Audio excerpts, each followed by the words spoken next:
Thursday Night Tailgate, where the spotlight is always on the positive. Tune in Thursday night from 8 to 10 p.m. Eastern Time to hear your favorite NFL legends, players, and coaches sharing their stories. Now back to Chris and Bob. I wouldn't joke about anything else that happened to you tonight. And now joining us here on Thursday Night Tailgate is Bears Hall of Fame linebacker Dick Butkus. Let me give you some background on Dick. He is from Chicago, Illinois, and played his college ball at home at the University of Illinois, where he played both center and linebacker from 1962 to 1964. He was an all-Big Ten player. He helped the Illini to an 8-1-1 record and a win in the Rose Bowl over Washington in 1964. He was a unanimous choice as first-team All-American in 1963 as a center, and named Most Valuable Player in the Big Ten. He was named UPI's Lineman of the Year in 1964, and that year he was named Player of the Year by the American Football Coaches Association and the Sporting News. Finished sixth in the Heisman balloting in 1963 and third in 1964, both unheard of at the time as a lineman or a linebacker. He was a first-round draft pick by the Chicago Bears in 1965, but also was picked in the second round by the Denver Broncos in the AFL, and we all know chose to play for the Bears. But, oh, by the way, took less money than what the Broncos were offering him to go play for his hometown team and for George Halas. Played in the NFL from 1965 to 1973, was an 8-time Pro Bowler, named to the NFL 75th anniversary team and the team of the decades for both the 1960s and 1970s. He was elected to the College Football and Pro Football Hall of Fames, and we are extremely honored that he is with us tonight here on Thursday Night Tailgate. Good evening, Dick, Chris, and Bob. Thank you for joining us tonight. Hi, Dick. How's it going? Oh, it's going fantastic. How you doing? Oh, I can't complain. Just moping along.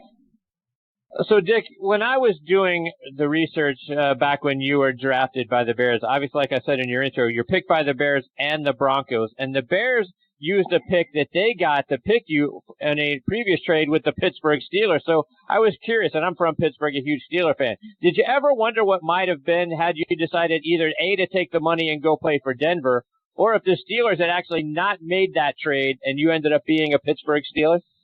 No, not really. I don't think it would have happened that way, even if Pittsburgh had the choice at that time.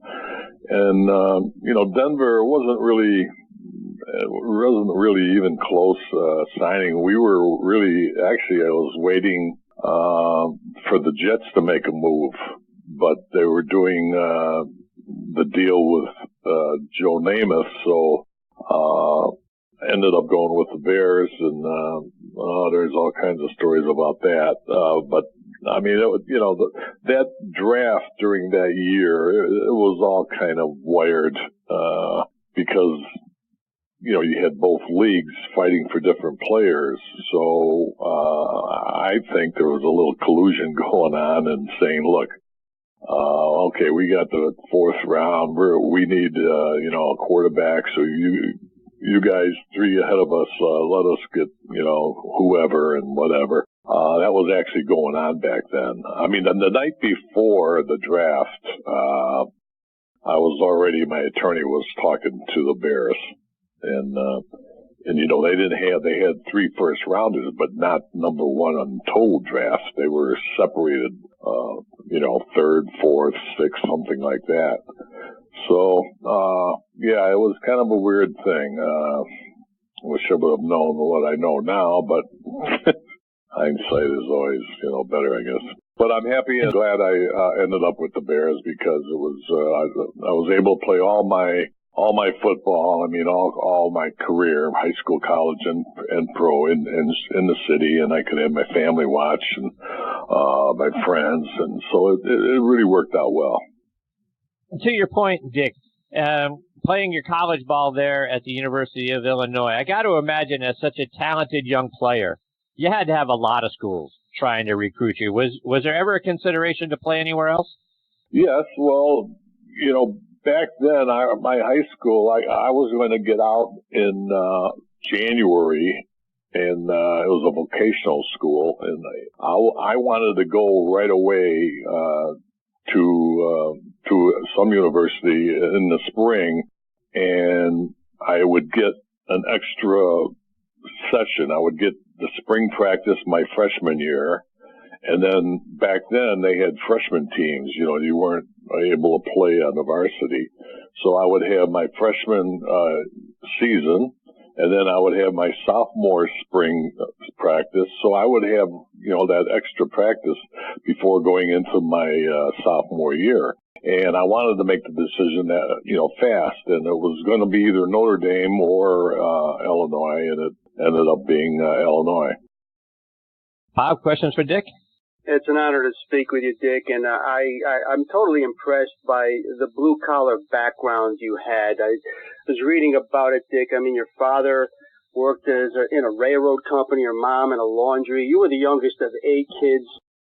On the surface, that would seem like a very, very tough upbringing. I mean, not tough in certain aspects, but I guess my question is, did that contribute to your focus on the field and how great a football player you became?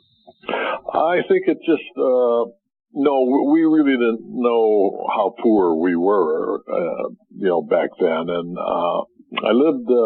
we lived on a dead-end street to a park. And so all my brothers, everybody were, always in the park playing, whatever season it was. It was baseball season, football season, skating season, playing hockey. And so it was just the mere walk to the end of the block, and, after whatever jobs we had, we'd go play. And I fell in love with the game from the get-go. I was 8 or 9 years old, and I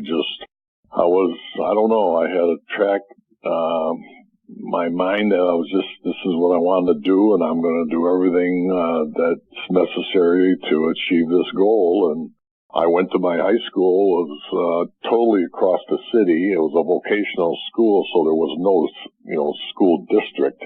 You could come from any part of the city. So it was a long haul to go over there, but me and my buddy went there because we felt that they had the best high school coach on the south side. So that's how that worked out. And then the same thing when I went to Illinois. It was really the Notre Dame question. The final question was whether or not I was going to, if I had any questions, and I said yes. I didn't see any of the marriage facilities, and they kind of laughed that off and said, you don't get married here. And I said, okay. And so the very next night, with Bill Taylor, the line coach from Illinois, I asked him that question, and he says, we got brand new apartments for married people. And so I said, okay. And so as it turned out, Bill Taylor became my daughter's godfather. So it was a close-knit group. The coaches were young at Illinois, and, they had a losing program. Before I got there, it was like 15 straight that they had lost, but they did a great job recruiting Chicago. And when we were sophomores or juniors, we were in the Rose Bowl 2 years. So, and it was, I think it was a great move. A lot of kids, and we find this out. We have the Butkus Award, and we have also, it's for the college player, but we also extended it to high school and the pros. And in high school, it's a big deal for these players to go to, like an Alabama or LSU or somewhere, where they're winning a little bit.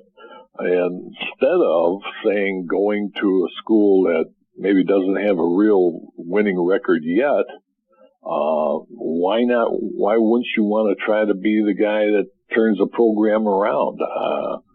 I don't know. It's just a different way of thinking, I think, with these kids nowadays. They all want to be on TV, and practically, everybody gets to be on TV. But I would go after guys that want to turn a program around, not necessarily join a program that's already established. And Dick, you played for the 3 coaches in Chicago, of course, most notably George Halas, and he goes down in history as one of the, I guess you could say, founding fathers of the game, especially in Chicago or whatever.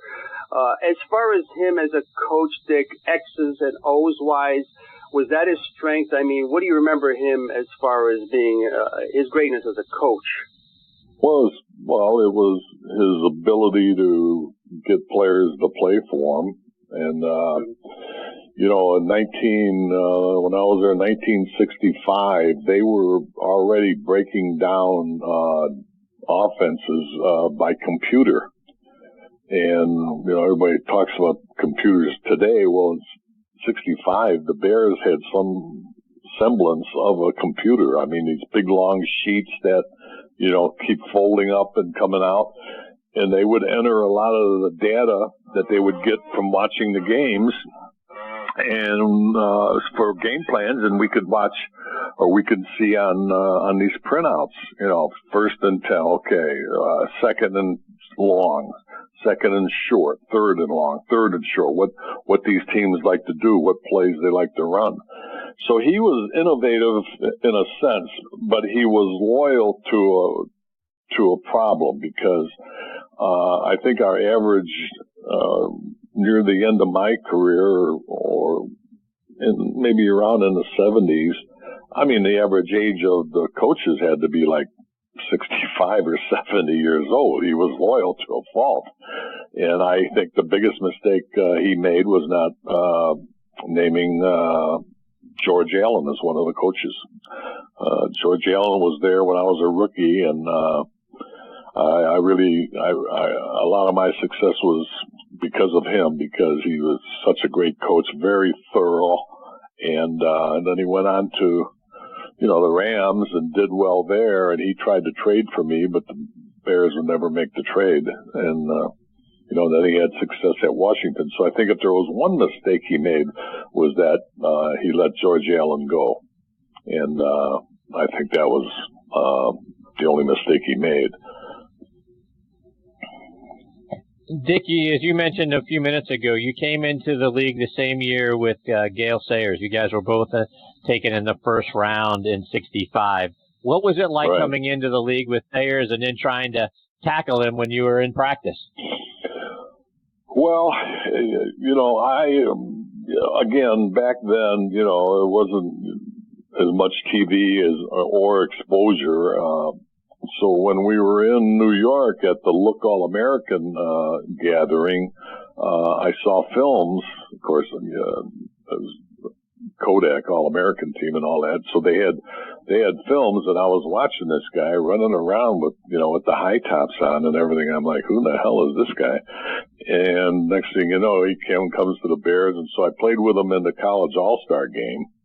And I tell you, I was very fortunate to have a guy like that to play against or practice against, because he was unbelievable.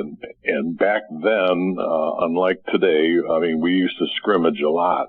Like every day we would scrimmage, and our training camp was 6 to 8 weeks long, and 6 weeks of or 6 exhibition games. So I got to see him, and we would go full boat. And so I attribute a lot of my style of tackling and how to pursue these guys that have the shiftiness like Gale had.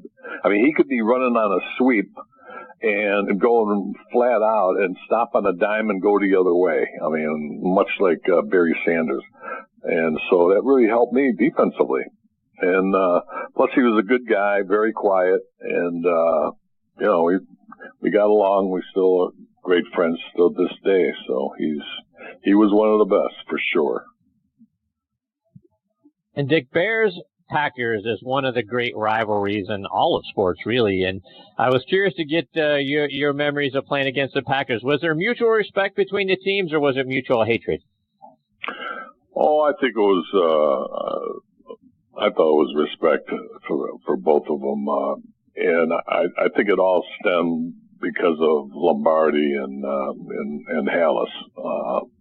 Those were two of the bigger names in the game at that time. And when I was a sophomore, my brother played at Illinois for Whistle Stop, and he he was a buddy of Ray Nitschke. So I met Ray when I was a sophomore in high school at University of Illinois. So I kind of followed Ray and, all the way up until we started playing against each other. So, it's the closeness, I think, of in miles from each other, and the Lombardi legend and the Halas legend, both were pretty close to, well, the old man, I think, started the pro football. So there was a lot of brewing, and we'd play them 3 times a year back then, two in the regular season and 1 in an exhibition every year. So we would play them a lot, and so it was always something that you would get up for, and the fans really enjoyed it. That's our big deal. Now everybody's making fun of me because my nephew Luke Butkus has been hired as an assistant line coach of all places at Green Bay. So he said he's going to send me a Packers shirt, and I don't know what car I'm going to wash with it, but I'm not going to tell him. That's great. Bob, one more for Dick before we let him go.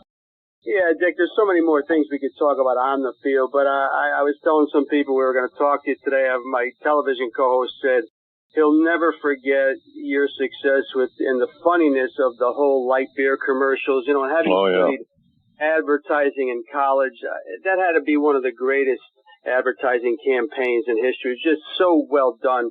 And I watched a few today with Bubba Smith. Was that as fun doing as it seemed on TV? Well, yes, because that's the way it came across. I mean, those guys, the guys, I don't know. I think Miller made the biggest mistake is when they stopped doing that, because when you stop and think about it, you would have had all these retired athletes now.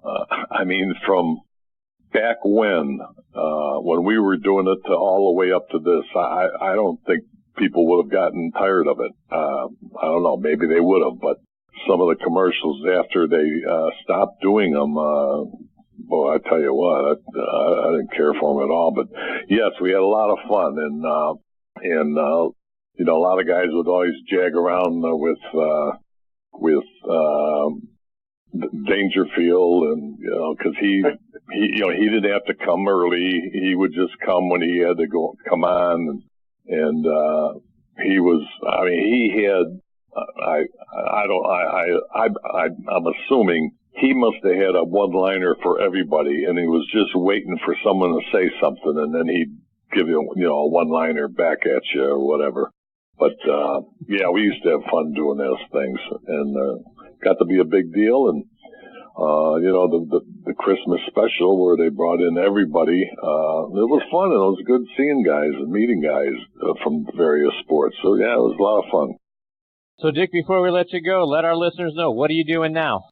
Well, I'm just I've got the Butkus Foundation, which I have a facility out here in Southern California where we do heart screenings of people, first responders, former military people. We do all former athletes, and it was 11 years ago or whatever. I had a 5-way bypass, and it was discovered by going and doing a EBCT scan, and saved my life actually. So I'm on like I say on our trophy, it's payback time. So I'm trying to get things rolling and get some funding so we can go in every NFL city and do these scans. Heart disease is the leading killer of men and women, and this test takes 5 minutes, and it could save some people's lives, and I know we have already. So we'll see with that, and then I'm lending some support for FAIR. There's a new negotiations coming up with the league and the Players Association next year, I believe it is, and the pre-93 players retirement is very not very much, and a lot of guys are kind of hurting, and we're trying to see if we can increase their pensions to where it is today for the modern players. Today's players, they stop. They don't think about, these guys in the past who started this game and who played the game, and, there was no TV money, there was nothing. And now all of a sudden, there's free agency, and now, guys are signing for, $20-30 million. These poor guys that started before all that and got the game to be popular, they're sure guys are banged up, whatever. We just want fairness in the pension, and we have no representation for those guys. So, we got to talk to the Players Association and see if they'll, side with us and help us and get the owners and them to pitch in a little bit, because I think there's maybe 4,000 ex-players that. Like 140 of them die off every year, so we're not talking that much for that long. So I think it's only right, because our pension is, the worst of all major sports. And other than that, I enjoy my grandkids. That's it. Great for you. Ah, good for you. Well, Dick, thank you so much for being generous with your time and joining us tonight. We really enjoyed having you as part of the show. We hope you'll come back and join us again sometime, because there's a million questions and I'm sure a million more stories that you've got, and we'd love to hear them all. You got it. Thank you. Take care, Dick. Okay. Take care.